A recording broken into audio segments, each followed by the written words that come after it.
warahmatullahi wabarakatuh. Kembali lagi di channel Barokah Aquaculture, channelnya para petambak. Teman-teman, kali ini kita akan berbagi tip untuk keberhasilan budidaya di udang fanami. Di samping ada manajemen secara lahiriah, maksud saya manajemen lahiriah itu ya dari program pakan, dari manajemen air, dari manajemen obat-obatan, bakteri. Yang tidak kalah penting ini juga ada manajemen, saya istilahkan manajemen religius. Manajemen religius.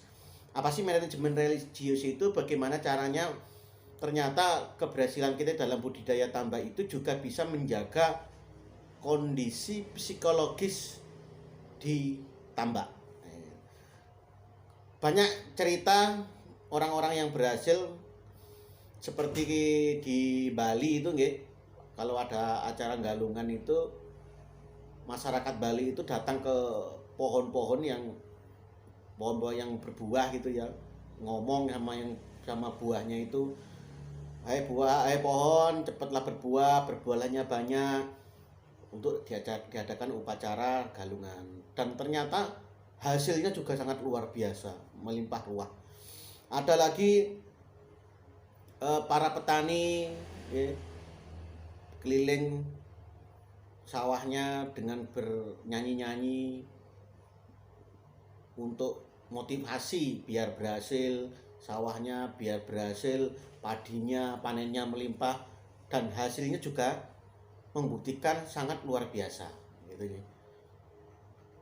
Dan sebaliknya ada juga yang banyak cerita itu kalau kita ingin membunuh pohon itu tidak harus ditebang. Seperti kejadian di Afrika itu, membunuh pohon itu tidak usah ditebang. Tiap hari dimarahin, tiap hari dikasih omongan-omongan kasar, lama-lama pohon itu akan roboh sendiri, akan mati sendiri. Nah, ini membuktikan bahwa saya namakan manajemen religius itu ternyata hasilnya juga maksimal. Hasilnya juga mempengaruhi hasil budidaya. Seperti kalau dengan tahu morfinfil gitu ya. Morfinfil di channel di informasi di YouTube tuh banyak ya morfinfil. Terus ada di Barcelona itu orkes pada tumbuh-tumbuhan dengan cari informasi itu menunjukkan bahwa manajemen religius itu juga mempengaruhi keberhasilan di dalam budidaya udang fanami. Seperti yang saya ceritakan, pernah saya di tambak itu kebetulan ada teman saya yang kerja di situ di tambak saya, suami istri kerja. Suatu hari mungkin karena ada berbeda pendapat, akhirnya terjadi cekcok di tambak itu. Nah, besoknya itu udangnya panen gitu ya. Malamnya banyak yang mati, paginya panen. Ini secara sugesti mungkin teman-teman yang lainnya bisa juga komen pendapat-pendapat di selama mengalami di tambak. Jadi bagaimana caranya supaya kita bisa menjaga kondusif di tambak, personalnya bisa kondusif ya. Terus sampai punya kefahaman, teknisi itu punya kefahaman kalau pikirannya sumpek jangan ditambak ya. Karena memang mungkin itu juga termasuk dari teknik supaya kita menjaga kondusif di tambak. Jadi personalnya harus benar-benar kondusif, sampai tingkah laku jelek di tambak itu jangan sampai. Kalau mungkin yang beragama religi mungkin tidak berani minum minuman di tambak, tidak berani berasusila di tambak, itu untuk menjaga supaya udangnya selamat. Nah, ini mungkin pengalaman yang saya lakukan ini bisa dengan lakukan di tambaknya masing-masing, sambil ngasih makan itu sambil berdialog dengan udang.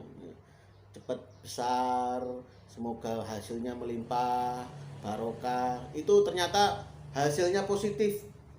Ya, hasilnya positif itu yang ternyata juga yang saya alami seperti itu. Jadi kita harus bagaimana menjaga kondusif tambak itu, religi di tambak. Ada teman saya nanti kita main-main ke tambaknya itu. Tiap hari itu selalu dibacakan ayat-ayat suci Al-Qur'an karena beragama Islam ya. Setiap hari 24 jam itu tambaknya tidak berhenti membaca ayat-ayat suci Al-Qur'an. Jadi dia punya sound system gitu ya.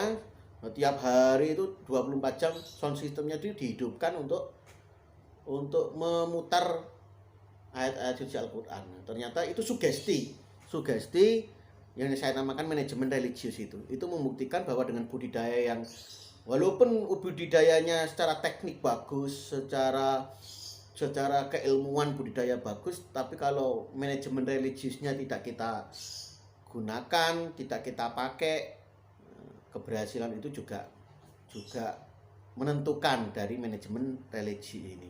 Ini mungkin teman-teman, jadi kalau kita ditambak, bagaimana caranya supaya ditambak itu benar-benar kondusif, dengan teman, dengan udangnya saling dialog gitu ya. Kalau orang sini itu karena udang itu perasa, darahnya darah putih gitu ya, udangnya perasa, sehingga memang harus dijaga kondusif ditambak. Mungkin ini share yang perlu saya lakukan teman-teman. Mungkin ini bisa dijadikan perkembangan di tambaknya jenengan. Kalau memang sugesti seperti ini pernah sampean alami, kita komentar di bawah sehingga saling share, saling berbagi pengalaman di tambak tentang manajemen religi. Demikian teman-teman, jangan lupa untuk share, like, subscribe sehingga channel ini bisa berkembang untuk kemajuan budidaya udang fanami. Demikian, assalamualaikum warahmatullahi wabarakatuh.